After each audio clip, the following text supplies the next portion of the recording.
If you're middle class, 2026 won't feel like a sudden crash. It will feel like slow mounting financial pressure. A lot of people think the only problem is inflation, but that's not the full story. The real issue is that our incomes are growing very slowly, while our everyday costs are quietly but constantly rising. You might already be feeling this. The money comes in, but it just doesn't seem to stay. Saving feels much harder than it used to. This isn't about creating panic or delivering breaking news. This is a realistic explanation of why 2026 could be a financially challenging year for the middle class. And more importantly, what smart people are doing right now to prepare and avoid problems later. So let's break down the 3 core reasons for this squeeze. First, we have what economists call sticky wages. This means that even when prices for things like gas and groceries go up, our paychecks don't always catch up at the same speed. Your salary might increase by 2 or 3%, but if your cost of living goes up by 4 or 5%, you're actually losing purchasing power. It's like running on a treadmill that's slowly speeding up. You have to run faster just to stay in the same place. This isn't your boss's fault or your company's fault.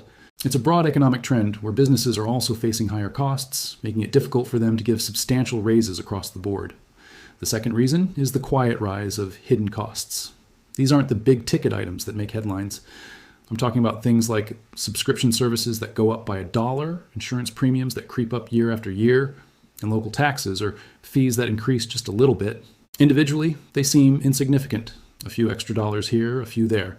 But when you add them all up over a year, they can amount to hundreds or even thousands of dollars. It is a slow drain on your bank account that you might not even notice until you look back at your statements and wonder where all the money went. Think about how many subscriptions you have right now compared to 5 years ago. It adds up. And the third, and perhaps most critical factor, is the changing nature of debt. For years, low interest rates made borrowing money for a car, a home, or even just on a credit card relatively cheap. But as interest rates have started to climb to combat inflation, the cost of carrying that debt has gone up significantly. If your mortgage is on a variable rate, you've already seen this. If you carry a balance on your credit cards, the interest charges are eating up a bigger chunk of your payments. For many middle-class families, debt that was once manageable is becoming a real burden, making it even harder to save or invest for the future. So, with these 3 forces working against us, sticky wages, hidden costs, and more expensive debt, it's easy to see why 2026 is shaping up to be a tight year.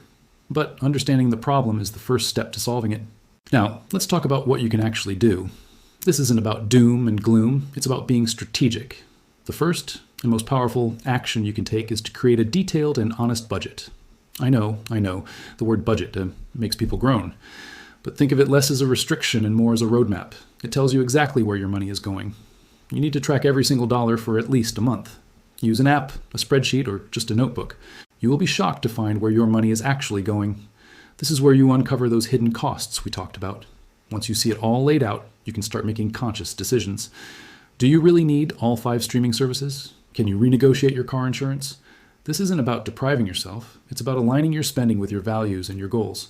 Second, you need to focus on attacking high-interest debt. That credit card with a 22% interest rate is a financial emergency. The interest you're paying is canceling out any progress you're making elsewhere. There are 2 popular methods for this. The debt snowball, where you pay off the smallest debts first for psychological wins, and the debt avalanche, where you pay off the highest interest debts first to save the most money. Both work. The most important thing is to pick one and stick to it. Make more than the minimum payment whenever possible.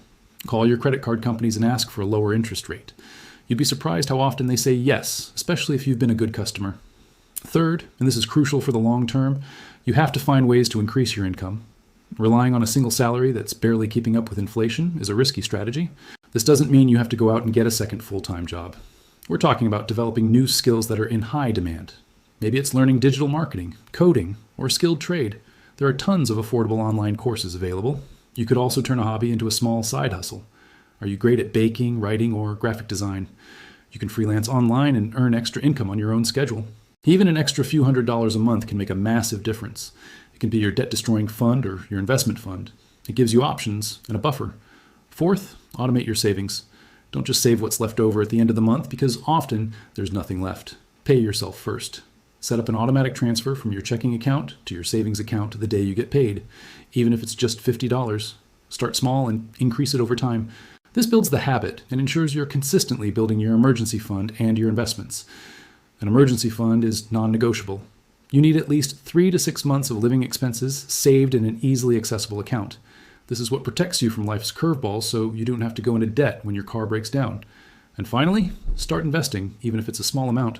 Many people think you need a lot of money to start investing, but that's no longer true. You can start with as little as $10 or $20 using micro-investing apps. The key is to leverage the power of compound interest. By investing early and consistently in low-cost index funds, you allow your money to grow over time.